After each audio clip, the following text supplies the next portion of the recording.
नमस्कार दोस्तों, रोजगार वेदा के चैनल पर मैं सोनवीर मलिक आपका एक बार फिर से स्वागत करता हूं। जैसा कि हम चैप्टर पढ़ रहे थे वर्ब बेसिक और इसकी एक क्लास हो चुकी है, आज हम आगे बढ़ेंगे। जो अगली क्लास है उससे पहले मैंने दो आपको एग्जाम्पल दिए थे। हम पढ़ रहे थे ट्रांजिटिव और इनट्रांजिटिव वर्ब। ठीक है, ट्रांजिटिव का मतलब क्या था? Action stops with the verb. जो एक्शन है, जो काम है, जो उस वर्ब से जो काम दिखाया जा रहा है, जिस काम का होना उस वर्ब से पाया जा रहा है, वो अपने आप यानी वर्ब पे ही खत्म हो जाता है। उसे अपना मीनिंग पूरा करने के लिए किसी भी और वर्ड की जरूरत नहीं पड़ती है। लेकिन जहां बात आती है, ये कौन सी वर्ड थी? ये कौन सी वर्ब थी? इनट्रांजिटिव यानी अकर्मक। हिंदी में हम बोलते हैं अकर्मक। ठीक है, और ट्रांजिटिव को बोलते हैं सकर्मक। ठीक है, मैंने बताया था अकर्म जिसमें कर्म ना हो, सकर्म जिसमें कि कर्म भी हो। यानी अर्थ जो है जिसका खुद अपने आप से ही पूरा हो जाए, किसी और शब्द की जरूरत ना पड़े, उसे तो हम बोलते हैं क्या? अकर्मक। और जिसके साथ जिसका अर्थ पूरा करने के लिए जिस सेंटेंस में, किसी सेंटेंस में अगर जरूरत पड़ती है अगले आगे किसी वर्ड की भी, तो उसे हम बोलते हैं सकर्मक। जो एक्शन है वो अगले किसी शब्द पे जाके पूरा होता है, अगले किसी शब्द के बगैर वो एक्शन जो है वो अधूरा होता है। ठीक है, तो हमने दो एग्जांपल लिए थे। I could not waste the time. I could not waste, waste माने नष्ट करना। आई कुड नॉट वेस्ट, क्या वेस्ट किया? इसके बगैर ये सेंटेंस अधूरा है। I could not waste the time, इसके बगैर ये सेंटेंस क्या है? अधूरा है। ठीक है, आगे ऐसे ही देख लीजिए। He did not go to school. He did not go, वह नहीं गया। अब यहां स्कूल जो है, ये हम जब क्या या किसको बोलते हैं इस शब्द के साथ, यानी क्या या किसको का जवाब ये स्कूल नहीं है। He did not go. He did not go, ये तो किसी स्थान का नाम है, इसलिए ये है। इसका मतलब इसके बगैर भी अर्थ इसका पूरा हो रहा है सेंटेंस का। इस क्रिया को अपना अर्थ पूरा करने के लिए किसी भी और शब्द की जरूरत नहीं है। इसलिए ऊपर वाला जो शब्द है वेस्ट, यानी ये जो वर्ब है ये बोली जाएगी ट्रांजिटिव, और नीचे वाली जो वर्ब है गो, ये बोली जाएगी इनट्रांजिटिव। ठीक है, किसी साथी ने बोला था कि हमें 2 सेकंड का टाइम हर बार पढ़ाने के बाद स्क्रीनशॉट के लिए दे दिया करो। तो हालांकि मेरा तो ये मानना है कि आप रजिस्टर और कॉपी लेके बैठो, लेकिन अगर उसको लेकर नहीं भी बैठते हो तो फिर ठीक है, मैं 2 सेकंड का टाइम जब भी मैं बोर्ड पे पूरा पढ़ा दूंगा तो 2 सेकंड के लिए मैं उसके सामने से हट जाया करूंगा, आप उसका स्क्रीनशॉट ले सकते हो। ठीक है, अच्छा आगे देखिए। ये जितनी भी ज्यादातर वर्ब हैं, यानी कौन सी वर्ब? ट्रांजिटिव, यानी जिसका अर्थ पूरा करने के लिए जिसका जो एक्शन है वो किसी अगले शब्द पे जाके पूरा होता है। तो जितनी भी ट्रांजिटिव वर्ब हैं वो मैक्सिमम ऑब्जेक्ट लेती हैं। क्या लेती हैं? Object single. कैसा ऑब्जेक्ट लेती हैं? यानी एक ऑब्जेक्ट से उनका काम चल जाता है। जो मैक्सिमम जितनी भी ये हमारी ट्रांजिटिव वर्ब हैं वो एक ऑब्जेक्ट लेती हैं और उससे उनका काम चल जाता है। लेकिन कहीं कहीं क्या होता है कि 2 ऑब्जेक्ट भी होते हैं। क्या होते हैं? 2। कोई शब्द ऐसा होगा कि उसमें 2 ऑब्जेक्ट होंगे। अब दोनों ऑब्जेक्ट हमें पता होने चाहिए कि इसमें ऑब्जेक्ट क्या क्या है, क्योंकि जब हम एक्टिव से पैसिव बनाएंगे तो पैसिव वो दोनों ऑब्जेक्ट से बन जाता है। किससे बन जाता है? पैसिव वॉइस दोनों ऑब्जेक्ट से बन जाता है। ठीक है, तो जैसे देखिए, ही टीचेस अस इंग्लिश, वह हमें अंग्रेजी पढ़ाते हैं। He teaches us English. Teach माने पढ़ाना। क्या पढ़ाना? हमें क्या क्या वर्ड मिल रहे थे? हमें 2 शब्द ढूंढने थे, क्या और किसको। क्या और किसको का मतलब है, हमें अगर इन दोनों का जवाब मिलता है तो वर्ब है ट्रांजिटिव। क्या है वर्ब? ट्रांजिटिव, यानी कि वो सकर्मक क्रिया है, उसके आगे कोई कर्म होना चाहिए। ठीक है, तो अब अभी देखिए, हम टीच माने पढ़ाते हैं। क्या पढ़ाते हैं? अंग्रेजी। क्या पढ़ाते हैं? अंग्रेजी। किसको पढ़ाते हैं? हमें। तो यहां हमें दोनों ऑब्जेक्ट मिल गए। ठीक है, यहां हमें क्या का जवाब भी मिल गया, यहां किसको का जवाब भी मिल गया। तो इसका मतलब इसमें क्या है, इस सेंटेंस में 2 ऑब्जेक्ट हैं। कितने ऑब्जेक्ट हैं? 2। जैसे my mother taught me Hindi. My mother taught me Hindi. मेरी माताजी ने, टॉट माने सिखाई, टीच की थर्ड फॉर्म है, सेकंड फॉर्म है। मी माने मुझे, हिंदी माने हिंदी। तो टीच माने पढ़ाना, तो क्या पढ़ाया? हिंदी। और किसे पढ़ाया? मुझे। तो ये भी ऑब्जेक्ट है और ये भी ऑब्जेक्ट है। यहां दोनों ऑब्जेक्ट हैं। अब ये दो ऑब्जेक्ट हो गए। जो पैसिव वॉइस बनता है हमारा दोनों से बन जाता है। जब मैं आपको पैसिव वॉइस समझाऊंगा तो मैं बताऊंगा कि इससे बनाते हैं और इससे बनाते हैं, दोनों से बना लेते हैं। हालांकि वाक्य का जो स्ट्रक्चर होता है ना, ढांचा, वो थोड़ा बहुत दोनों में अलग हो जाता है, नहीं थोड़ा बहुत बदल जाता है। अब ये भी ऑब्जेक्ट है, ये भी ऑब्जेक्ट है। तो इसका क्या करते हैं, हमने इनको दो नाम दे दिए। जब ऐसे दो ऑब्जेक्ट होते हैं तो हम उन्हें दो नाम दे देते हैं। एक को बोलते हैं हम डायरेक्ट ऑब्जेक्ट। क्या बोलते हैं? Direct object. और दूसरे को बोलते हैं इनडायरेक्ट ऑब्जेक्ट। क्या बोलते हैं? डायरेक्ट ऑब्जेक्ट और इनडायरेक्ट ऑब्जेक्ट। तो देखो, डायरेक्ट ऑब्जेक्ट जैसे सब्जेक्ट का नाम है, इसे हम बोलते हैं डायरेक्ट। क्या बोलते हैं? डायरेक्ट। और यहां पे हिंदी है, इसे हम बोलते हैं डायरेक्ट। ठीक है, इसे अभी हम क्या बोलेंगे? डायरेक्ट। यानी कि इंग्लिश को भी डायरेक्ट ऑब्जेक्ट बोलेंगे और हिंदी को भी डायरेक्ट ऑब्जेक्ट बोलेंगे। अब जिसमें ये किसी व्यक्ति के बारे में बात कर रहे हैं, अस माने हमें, मी माने मुझे, व्यक्ति है ना, तो जहां ये व्यक्ति से संबंधित हो जाता है वहां उसे हम बोलते हैं इनडायरेक्ट। क्या बोलते हैं? Indirect object. तो ऊपर वाले में डायरेक्ट ऑब्जेक्ट कौन सा है? इंग्लिश। इनडायरेक्ट कौन सा है? अस। नीचे वाले में डायरेक्ट ऑब्जेक्ट हिंदी और नीचे वाले में इनडायरेक्ट ऑब्जेक्ट मी। ठीक है, एक बार फिर से आप इसका स्क्रीनशॉट ले लीजिए। आगे देखिए, she told me a secret. उसने मुझे एक सीक्रेट बताया। She told me a secret. तो टोल्ड माने बताया। किसे बताया? किसको? यानी मी। तो ये हो जाएगा इनडायरेक्ट ऑब्जेक्ट। ठीक है, और क्या बताया? सीक्रेट। ये हो जाएगा डायरेक्ट ऑब्जेक्ट। ठीक है, आशा है आपको समझ में आ गया होगा। तो अब देखिए इसका अगला रूल नंबर डाल दीजिए ऐसे रूल। अब लिखिए कि ज्यादातर वर्ब का प्रयोग, आप लिख लीजिए, मैं बोल रहा हूं, ज्यादातर वर्ब का प्रयोग ट्रांजिटिव और इंट्रांजिटिव दोनों ही प्रकार से हो सकता है। जो ज्यादातर वर्ब हैं उनका प्रयोग ट्रांजिटिव और इंट्रांजिटिव दोनों ही तरह से हो सकता है। इसलिए किसी सेंटेंस में यह देखा जाता है, इसलिए किसी सेंटेंस में यह देखा जाता है कि उस सेंटेंस में वर्ब का प्रयोग, कि उस सेंटेंस में वर्ब का प्रयोग ट्रांजिटिव की तरह हुआ है या इंट्रांजिटिव की तरह। ठीक है, इसका मतलब क्या है? देखो, इसका मतलब यह है कि यहां पे वर्ब दी हुई है कोई, मान लो यहां वर्ब दे दी और मैं कहूं ये ट्रांजिटिव है या इंट्रांजिटिव, तो आप उसका पता नहीं लगा सकते हो। क्यों नहीं लगा सकते हो? क्योंकि कोई भी वर्ब, ज्यादातर वर्ब ऐसी हैं जिनका प्रयोग दोनों में ही हो जाता है। कुछ वर्ब ऐसी भी होंगी जिनका इंट्रांजिटिव भी होगा, कुछ वर्ब ऐसी भी होंगी जिनका ट्रांजिटिव भी होगा, लेकिन मैक्सिमम जितनी भी वर्ब हैं उनका क्या होता है कि उनका ट्रांजिटिव की तरह भी यूज किया जा सकता है और इंट्रांजिटिव की तरह भी यूज किया जा सकता है। जब उनका प्रयोग ही दोनों तरह से किया जा सकता है, ठीक है, तो फिर हमें सेंटेंस ही देखना पड़ेगा। किसी सेंटेंस को हमें देख के पता चलेगा कि इस सेंटेंस में ये वर्ब ट्रांजिटिव की तरह यूज हुई है या इंट्रांजिटिव की तरह यूज हुई है। जैसे लिखो एक sentence, some animals fight very fiercely. ठीक है, some animals fight very fiercely. कुछ जो एनिमल्स माने पशु हैं, फाइट माने लड़ते हैं, बहुत भयंकर रूप से लड़ते हैं। ठीक है, the lion fought the elephant. ठीक है,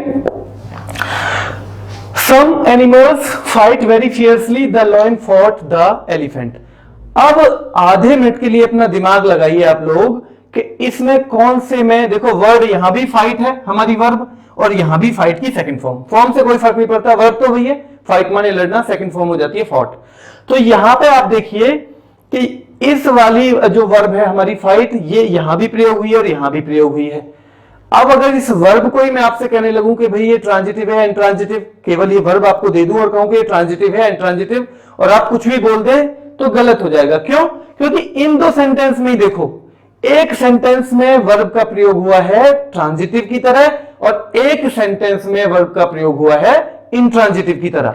तो अगर मैं केवल ये बोलूं वर्ब देके कि ये ट्रांजिटिव या इंट्रांजिटिव, तो उसका पता लगाना बहुत मुश्किल है। हमें सेंटेंस ही देखना पड़ेगा कि किस सेंटेंस में उसका प्रयोग ट्रांजिटिव की तरह हुआ है और किस सेंटेंस में उसका प्रयोग इंट्रांजिटिव की तरह हुआ है। एक और लिखो, the bell rings loudly, the peon rings the bell। ठीक है, 4 सेंटेंस हो गए। सम एनिमल्स फाइट, कुछ एनिमल्स लड़ते हैं। ठीक है, अब क्या या किसको अगर हम इसके साथ लगाते हैं तो उसका जवाब हमें आगे नहीं मिलता। वो तो किस तरह उनके लड़ने का रास्ता, उनके लड़ने का तरीका तो आगे बताया जा रहा है। Some animals fight very fiercely, लेकिन ना क्या का जवाब हमें मिल रहा है, ना ही हमें किसको का जवाब मिल रहा है। नीचे देखो, the lion fought the elephant, lion माने शेर, फॉट माने लड़ा, द एलिफेंट किससे, हाथी से। अब हमें यहां जवाब मिल गया, फॉट माने लड़ा, किसके साथ, किसको, ठीक है, वो क्या है जिसके साथ वो लड़ा, तो यहां हमें जवाब मिलता है, यानी कि फॉट माने लड़ा। कुछ एनिमल फाइट माने लड़ते हैं, अगर हम यही भी छोड़ दें तो भी सेंटेंस पूरा ही होता है, लड़ते हैं। ये ना भी बताएं किसके साथ लड़ते हैं तो भी कुछ एनिमल्स ऐसे हैं कि लड़ते हैं, हाँ भाई, यानी लड़ाकू हैं वो। ठीक है, द लायन फॉट, शेर लड़ा, अगर यही छोड़ दिया तो जवाब नहीं मिलेगा कि किससे लड़ा, क्योंकि किसी पर्टिकुलर लायन के बारे में बात कर रहे हैं, किसी एक शेर के बारे में हम बात कर रहे हैं कि वो लड़ा, तो अर्थ तभी पूरा होगा जब इसके पीछे एक ऑब्जेक्ट आ जाएगा। ठीक है, आगे देखो, the bell rings loudly, bell माने घंटी, रिंग माने बजती है, लाउडली माने तेजी से। बेल घंटी जो है तेजी से बजती है, तेज आवाज में बजती है। ठीक है, the peon rings the bell, यहां घंटी बजती है, यहां क्या या किसको का जवाब हमें नहीं मिलता, इसलिए ये क्या है, इन transitive.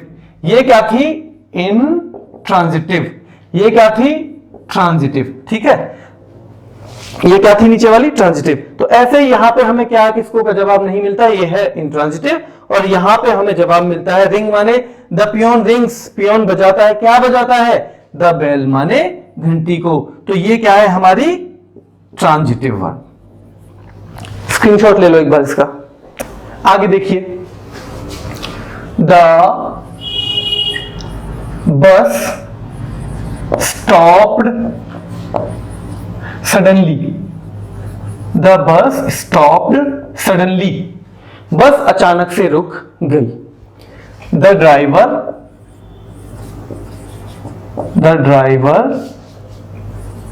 Stopped the bus, the driver stop the bus. ठीक है, the bus stop suddenly, the driver stopped the bus. He spoke arrogantly, he spoke arrogantly, he spoke the truth, this horse never kicks, this horse never kicks, the horse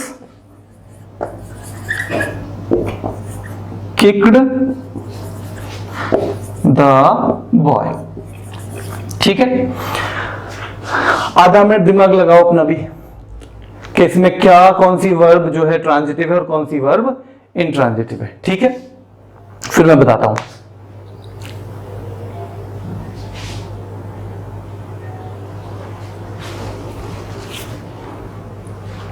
देखिए, the bus stopped, बस रुक गई। इसे अपना meaning पूरा करने के लिए किसी और चीज की जरूरत नहीं है, इसका मीनिंग यही पूरा हो जाता है। द बस स्टॉप्ड, बस रुक गई। सीरियस, कैसे रुकी? सडनली, एक साथ रुक गई। इसलिए यहां जब इसे जरूरत नहीं है किसी भी चीज की तो इसे बोला जाएगा इन ट्रांजिटिव, यानी कि अकर्मक। आगे, द ड्राइवर स्टॉप्ड, ड्राइवर ने रोक दिया। अब किस चीज को रोक दिया? ड्राइवर ने रोक दिया।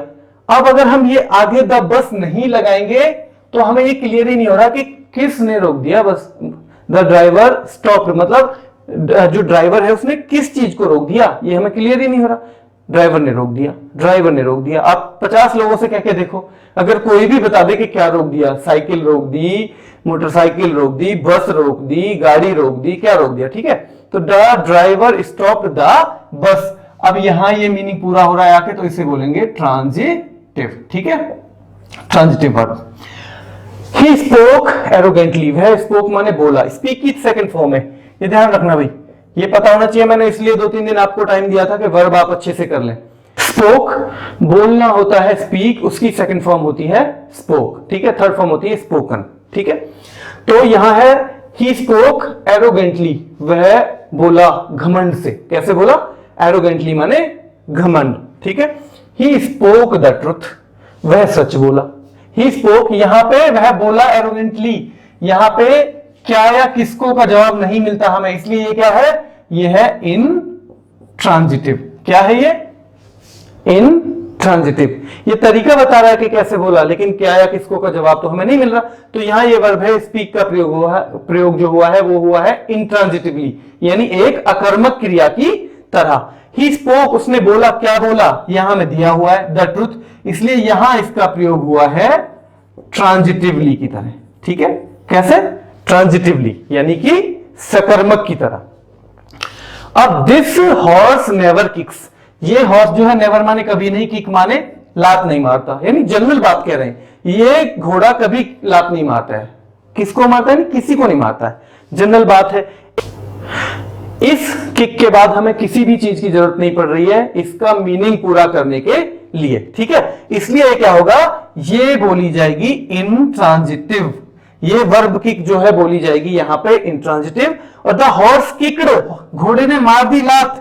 किसको मार दी? यहां ये जरूरी है इसका अर्थ पूरा करने के लिए। लड़के को मार दी, घोड़े ने लात मार दी। किसको मार दी? घोड़े ने लड़के को लात मार दी। तो यहां पे इसका प्रयोग बोला जाएगा ट्रांजिटिवली। कैसे बोला जाएगा? ट्रांजिटिवली। ओके, स्क्रीनशॉट ले लो एक बार। आगे देखिए, अगला रूल लिख लिए एक बार। अगला रूल लिखिए, कुछ वर्ब ऐसी होती हैं, कुछ वर्ब ऐसी होती हैं, लिखना है भाई। देखो, कुछ वर्ब ऐसी होती हैं जिनकी स्पेलिंग बदलने पर, जिनकी स्पेलिंग बदलने पर क्या होता है? वो ट्रांजिटिव या इंट्रांजिटिव में बदल जाती हैं। कुछ वर्ब्स ऐसी होती हैं जिनकी स्पेलिंग अगर बदल दी जाए तो ट्रांजिटिव या इंट्रांजिटिव में बदल जाती हैं। जैसे फाल, फाल माने गिरना। ठीक है, और फैल, फैल माने होता है गिराना। क्या होता है? गिराना। फॉल माने गिरना और फैल माने गिराना। ठीक है, लाई, लाई माने लेटना। थोड़ा गैप दे लीजिए। लाई, लाई माने लेटना। ठीक है, ले, ले माने रखना। क्या होता है? रखना। लाई माने लेटना और ले माने रखना। राइज, राइज माने उगना और रेज, रेज माने उठाना। ठीक है, राइज माने उगना और रेज माने उठाना। ठीक है, अब इनका अंतर देखना है, क्योंकि सेंटेंस में हो सकता है जहां फाल की जरूरत हो वहां हमें फैल दे दे, जहां ले की जरूरत है वहां हमें लाई दे दे, जहां राइज की जरूरत है वहां हमें रेज दे दे। क्योंकि हमारे जो जितने भी कॉमन एरर होते हैं उसका एक महत्वपूर्ण पार्ट है कंफ्यूजिंग वर्ड्स और कंफ्यूजिंग वर्ब्स दोनों। ठीक है, कि कंफ्यूजिंग वर्ब्स मतलब जो कंफ्यूज कर देते हैं हमें आपस में, यानी यूज होना चाहिए किसी का हम लगाते हैं कुछ, यूज होना चाहिए लय का हो जाता है लाई, तो वहां पे हमें जरूरत पड़ती है इन चीजों के क्लियर होने की। अगर ये हमारी पहले से क्लियर है, ये बहुत सारी वर्ब हम करेंगे आगे चल के, फिलहाल क्योंकि बेसिक थोड़ा सा मैंने स्टार्ट किया है, तो जो अभी जरूरत है ट्रांजिटिव और इंट्रांजिटिव में इसकी, वो मैं आपको बता देता हूं। जैसे many trees fall in the rain, ठीक है। Many trees fall in the rain, बहुत सारे जो पेड़ है, फॉल माने गिर जाते हैं, इन द रेन माने किसमें, बारिश में। बहुत सारे पेड़ गिर जाते हैं, किसमें गिर जाते हैं, बारिश में। आगे देखिए, the elephants fell the trees, elephants fell the trees, elephant माने हाथी, गिराते हैं, द ट्रीज माने पेड़ों को। Many trees fall in the rain और the elephants fell the trees, यहां गिराने के सेंस में, यहां गिराना नहीं लगा सकते और यहां हम गिरना नहीं लगा सकते, ठीक है, दोनों का अलग अलग यूज होना है, ठीक। अब यहां देखो, मैनी ट्रीज फॉल, फॉल माने गिर जाते हैं, इन द रेन, क्या या किसको का जवाब नहीं है, ये तो बता रहा है कि कब गिर जाते हैं, ठीक है, लेकिन क्या या किसको का जवाब यहां पे नहीं है। यानी ये वर्ब कैसी होगी, फॉल, यहां पे इंट्रांजिटिव, कैसी है ये, इंट्रांजिटिव। इसका अर्थ पूरा करने के लिए, यानी कि अकर्मक, जिसके लिए कर्म की जरूरत नहीं हो, नो नीड ऑफ ऑब्जेक्ट, ठीक है। लेकिन यहां क्या है, the elephant fail the trees, elephant माने हाथी, फेल माने गिराते हैं। अब यहां किसको गिराते हैं, किसको गिराते हैं, ये हमें जवाब मिल रहा है, द ट्रीज, पेड़ों को गिराते हैं। किसको गिराते हैं, पेड़ों को गिराते हैं, हमें जवाब मिल रहा है। और जहां हमें जवाब मिल जाता है क्या या किसको का, हम उस वर्ब को बोलते हैं ट्रांजिटिव, ठीक है। लाई माने लेटना, लाई क्वाइटली, लाई माने लेट जाओ, क्वाइटली माने चुपचाप, लाई क्वाइटली माने चुपचाप लेट जाओ, ले माने रखना। अब ले कैसे करोगे यूज, बताओ, ले द बास्केट देयर, ठीक है। लाई माने लेट जाओ, क्वाइटली माने चुपचाप, लाई माने लेट जाओ, क्या किसको का जवाब मिलता है, हमें नहीं मिल रहा जवाब। जब हमें क्या या किसको का जवाब नहीं मिल रहा है, इसका मतलब ये क्या होना चाहिए, ये होना चाहिए वर्ब इंट्रांजिटिव। कैसी होनी चाहिए, इंट्रांजिटिव, ये है इंट्रांजिटिव, ठीक है। और ले माने रख दो, अब किस चीज को रख दें, किसको रखें, द बास्केट, बास्केट को रख दो। अब हमें जवाब मिल गया कि किसको रख दें। इसका मतलब जब हम ले का यूज कर रहे हैं तो ये होता है यूज ट्रांजिटिव की तरह, और जब हम लाई का यूज कर रहे हैं तो ये यूज हो रहा है कैसे, इन ट्रांजिटिव की तरह। तो ये दोनों वर्ब अभी तक कैसी हैं, ट्रांजिटिव, और ये दोनों ही कैसी है, इंट्रांजिटिव। तीसरा, द सन राइजेस, सूर्य उगता है, ठीक है। इसे आगे भी बढ़ा सकते हैं, इन द ईस्ट, कहां उगता है, पूर्व में उगता है। सूरज उगता है, इसका अर्थ पूरा करने के लिए कहीं भी जरूरत नहीं पड़ी किस चीज की, क्या या किसको का कोई भी यहां पे यूज नहीं हुआ। क्या अगर हमने बोल दिया इसके साथ तो भी जवाब नहीं आएगा, किसको अगर बोल दिया तो भी जवाब नहीं आएगा। इसका मतलब ये कैसी वर्ब है, इंट्रांजिटिव। कैसी वर्ब है ये, इंट्रांजिटिव। आगे देख लीजिए, रेज माने उठाना, रेज योर हैंड्स, रेज माने उठाओ, योर माने अपने, हैंड्स माने हाथ, अपने हाथ उठाओ। अब यहां रेज माने उठाओ, क्या उठाओ, अपने हाथ, यानी क्या का जवाब हमें मिल रहा है, इसलिए ये क्या हो जाएगा, ये हो जाएगा ट्रांजिटिव। ये तीनों वर्ब ट्रांजिटिव हैं क्योंकि यहां सेंटेंसों में जितने भी वाक्य हैं हमारे सेंटेंसेस में क्या हो रहा है, यहां क्या या किसको का जवाब मिलता है हमें, ठीक है, और उन शब्द की जरूरत है वाक्य में।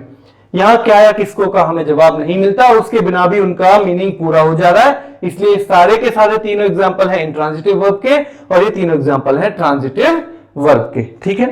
उम्मीद है आप लोगों को अच्छे से समझ में आ गई होगी। ये बहुत महत्वपूर्ण है, मैं फिर से बताना चाहता हूं, इसकी बहुत इंपॉर्टेंस है, इसलिए इसको बिल्कुल मन लगा के और ढंग से करना है। कोशिश करनी है कि इसकी जो कॉन्सेप्ट है वो आपको बिल्कुल क्लियर हो। अगर फिर भी क्लियर नहीं है, थोड़ी बहुत भी कहीं पे दिक्कत है, तो आप मुझे कमेंट में बताइए, मैं इसके लिए अगली जो क्लासेस वर्ब की आएगी उनमें कुछ ना कुछ थोड़ा बहुत इनका और जो क्लियर कर सकता हूं वो मैं क्लियर कर दूंगा। ठीक है, तो अभी ये ट्रांजिटिव इंट्रांजिटिव हमने पढ़ ही लिया है। अब हमें क्या पढ़ना है, अभी हमने वर्ब को क्लासिफाई किया था, तो अभी जो मेन कैटेगरी होती है इसे क्लासिफाई करने की, यानी हेल्पिंग वर्ब। वर्ब को कैसे बांटेंगे हम, हेल्पिंग वर्ब और मेन वर्ब। ठीक है, हेल्पिंग वर्ब और मेन वर्ब। फिर हेल्पिंग भी दो जगह बढ़ता है। ठीक है, तो ये वाली जो चीज है हम अगली क्लास में करेंगे।